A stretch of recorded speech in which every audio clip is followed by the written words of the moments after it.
नमस्कार, मैं रचना शर्मा। चढ़ती कला टाइम टीवी देख रहे सभी दर्शकों का स्वागत करती हूं। आप देख रहे हैं उत्तर प्रदेश के समाचार। आज यूपी में योगी कैबिनेट का विस्तार हो रहा है। इस कैबिनेट विस्तार में 6 नए मंत्री शपथ ले रहे हैं। राजनीतिक गलियारों में लंबे समय से इस विस्तार की अटकलें लग रही थी। योगी सरकार के दूसरे मंत्रिमंडल विस्तार को लेकर लंबे समय से चल रही अटकलों पर अब विराम लग गया है। राजभवन में राज्यपाल आनंदीबेन नए मंत्रियों को पद और गोपनीयता की शपथ दिला रही है। मंत्रिमंडल में शामिल होने वाले नए चेहरों में भाजपा के पूर्व प्रदेश अध्यक्ष भूपेंद्र चौधरी, सपा के बागी विधायक और पूर्व मंत्री मनोज पांडे और पूजा पाल, अलीगढ़ के खैर से विधायक सुरेंद्र दिलेर, कृष्ण पासवान, हंसराज विश्वकर्मा के नाम तय माने जा रहे हैं। 2027 में यूपी में होने वाले विधानसभा चुनाव के पहले इस मंत्रिमंडल विस्तार में जातीय समीकरण साधने के लिहाज से नाम तय किए गए हैं।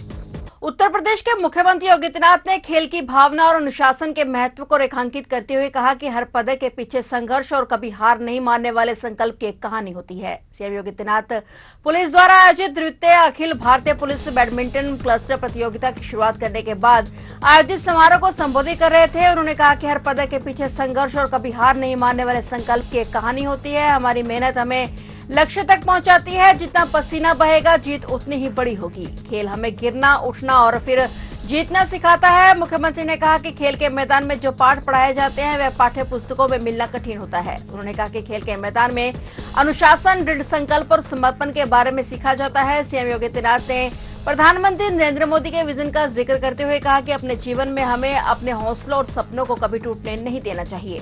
खेल के मैदान में जो पाठ पढ़ाए जाते हैं और पाठ्य पुस्तकों में मिलना कठिन होता है, क्योंकि वहां जो व्यावहारिक रणनीति खेल के बारे में, खेलकूद की गतिविधियों के बारे में बताए जाएंगे, वह सैद्धांतिक रूप से पुस्तकों में मिलना बहुत कठिन होता है। खेल के मैदान में जिस अनुशासन के बारे में सीखा जाता है, जिस दृढ़ संकल्प और समर्पण के बारे में एक खिलाड़ी को तैयार किया जाता है और उसके माध्यम से एक ऐसे व्यक्तित्व को तराशने का कार्य होता है जो राष्ट्र के लिए सशक्त और सुरक्षित और उसे विकसित करने की दिशा में भी एक महत्वपूर्ण कड़ी बन सकता है। बैडमिंटन और टेनिस दोनों ही खेल में एकाग्रता भी चाहिए, त्वरित निर्णय की भूमिका भी इसमें उतनी ही महत्वपूर्ण होती है। खेल के माध्यम से सीखे गए ये वो स्किल हैं जो हमें आपदा प्रबंधन के साथ साथ विपरीत परिस्थितियों में उन परिस्थितियों का मुकाबला करने के लिए तैयार करते हैं। हर मेडल के पीछे संघर्ष और कभी हार न मानने का संकल्प की एक कहानी होती है। टैलेंट शुरुआत देता है, लेकिन याद रखना हमारी मेहनत हमें लक्ष्य तक पहुंचाती है। जितना पसीना बहेगा जीत उतनी ही बड़ी होगी। खेल हमें गिरना, उठना और फिर जीतना सिखाता है।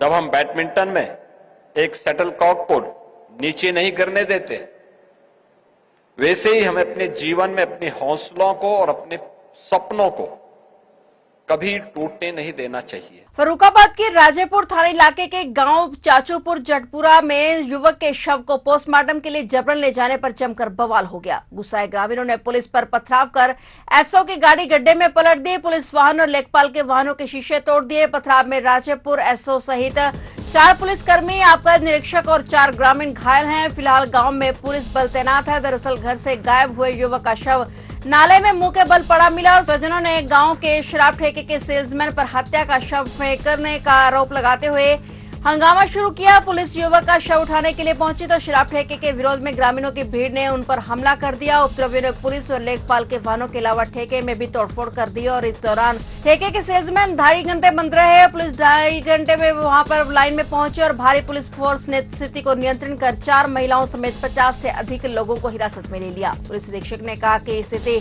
शांतिपूर्ण है। उपद्रवियों की पहचान कर प्रभावी कार्रवाई की जा रही है। हाँ देखिए, आज दिनांक 9/5/2026 को थाना क्षेत्र राजेपुर में सुबह 8 बजे एक युवक जिसकी उम्र 25 वर्ष है, जिसका नाम ब्रजेश कुमार है, की बॉडी नाले में मिली। वहाँ पे तत्पश्चात पुलिस बल द्वारा फोरेंसिक टीम के साथ घटनास्थल का निरीक्षण किया गया। शव को अपने कब्जे में लिया गया। तो वहाँ पे जो उपस्थित भीड़ थी उन द्वारा जो ठेका वहाँ पे उपस्थित है उसको लेके आक्रोशित हो गए वो लोग, और पुलिस टीम और आसपास के लोग, स्थानीय लोगों के, उन लोगों ने पथराव शुरू कर दिया। पुलिस द्वारा जो है उचित मिनिमम फोर्स का इस्तेमाल करते हुए वहाँ पे भीड़ को तितर बितर किया गया है। अभी वहाँ पे शांति व्यवस्था कायम है। बॉडी को मॉर्चरी भेज दिया गया है, जहाँ पंचायतनामा की कार्रवाई हो रही है। उसके बाद पोस्टमार्टम कराया जाएगा।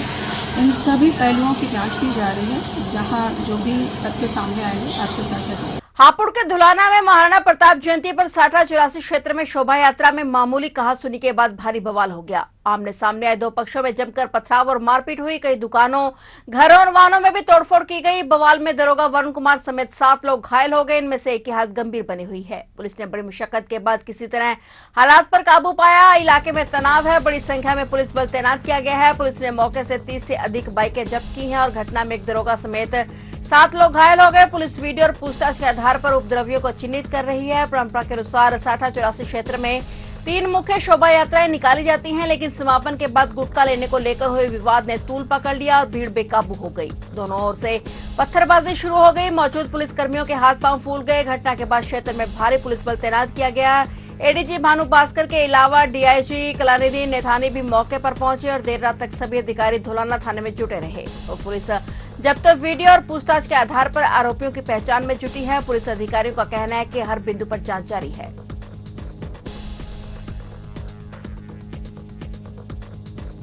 ग्रेटर नोएडा के नॉलेज पार्क के निर्माणाधीन हॉस्टल में 2 माली की हत्या का पुलिस ने खुलासा कर दिया है। पुलिस ने मुठभेड़ में आरोपी को अवैध हथियार के साथ गिरफ्तार कर लिया है। आरोपी ने बताया कि बहन से अवैध संबंध के तानों से परेशान होकर आरोपी ने दोनों माली की हत्या की थी। ग्रेटर नोएडा के नॉलेज पार्क 3 स्थित सीताराम एसआरएम इंस्टीट्यूट के निर्माणाधीन हॉस्टल में 2 माली की हत्या के आरोप को पुलिस ने मुठभेड़ के बाद गिरफ्तार किया है और उसकी पहचान अभिषेक कुमार 24 वर्षीय निवासी जय भीमनगर गढ़ रोड थाना भावनपुर मेरठ के रूप में हुई है। उसके कब्जे से तमंचा, खोखा, कारतूस बरामद हुए हैं। पूछताछ में आरोपी ने रंजिश और तानों से परेशान होकर हत्या की बात कबूल की है। पुलिस ने उसके खिलाफ हत्या और आर्म्स एक्ट की धाराओं में प्राथमिकी दर्ज की है। जैसा कि आपको ज्ञात है कि थाना नॉलेज पार्क क्षेत्र अंतर्गत सीताराम इंस्टीट्यूट के निर्माणाधीन हॉस्टल में 2 व्यक्तियों का शव एक कमरे से बरामद हुआ था, जिनके सर पर चोट करके उनकी हत्या की गई थी।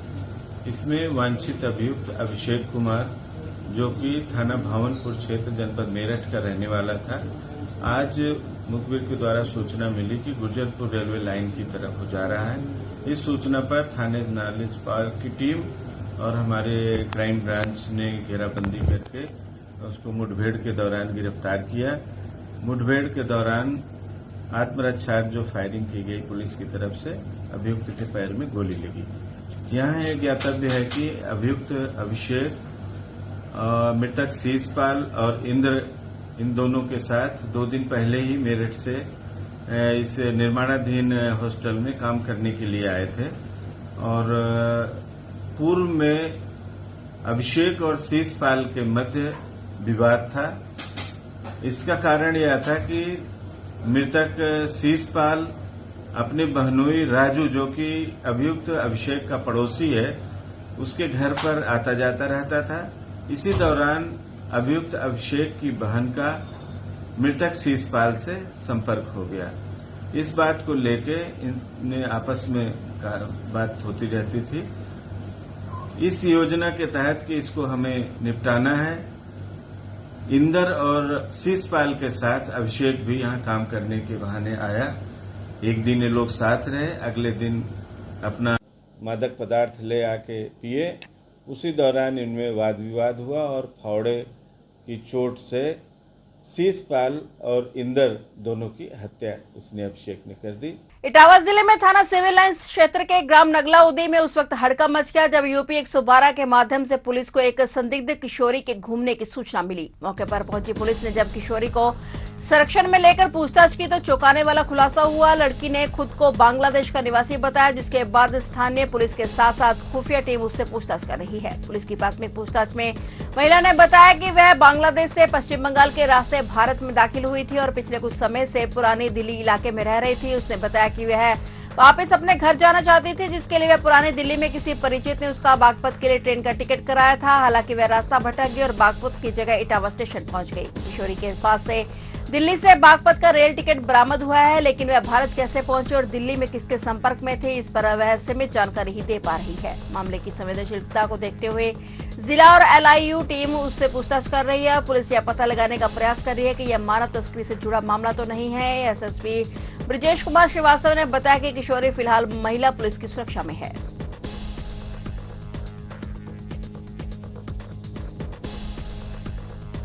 उत्तर प्रदेश के हापुड़ जिले में गंगा एक्सप्रेसवे पर दर्दनाक हादसा हो गया। हादसे में 8 महीने के मासूम बच्चे और 2 महिलाओं की मौत हो गई। हादसे के बाद मौके पर अफरा तफरी मच गई। पुलिस ने शवों को कब्जे में लेकर जांच शुरू कर दी है। जानकारी के मुताबिक हापुड़ जिले के बहादुरगढ़ थाना इलाके में रविवार तड़के गंगा एक्सप्रेसवे पर हुए भीषण सड़क हादसे में 2 महिलाओं और 8 महीने के मासूम बच्चे की दर्दनाक मौत हुई है। हादसे के बाद मौके पर चीख पुकार मच गई। सूचना मिलते ही पुलिस मौके पर पहुंची और राहत कार्य शुरू किया गया। पुलिस के अनुसार हादसा तड़के करीब 3 बजे गांव झकेड़ा रहमत के पास हुआ, जहां बरेली से लुधियाना जा रहा एक कैंटर अचानक अनियंत्रित होकर डिवाइडर से टकरा गया। टक्कर इतनी जबरदस्त थी कि वाहन का अगला हिस्सा बुरी तरह से क्षतिग्रस्त हो गया। पुलिस की प्राथमिक जांच में चालक को झपकी आना अथवा तेज रफ्तार के कारण हादसा होने की आशंका जताई जा रही है। पुलिस मामले की जांच में जुटी हुई है और मृतकों की पहचान और परिजनों को सूचना देने की प्रक्रिया जारी है। हादसे के बाद क्षेत्र में शोक का माहौल बना हुआ है।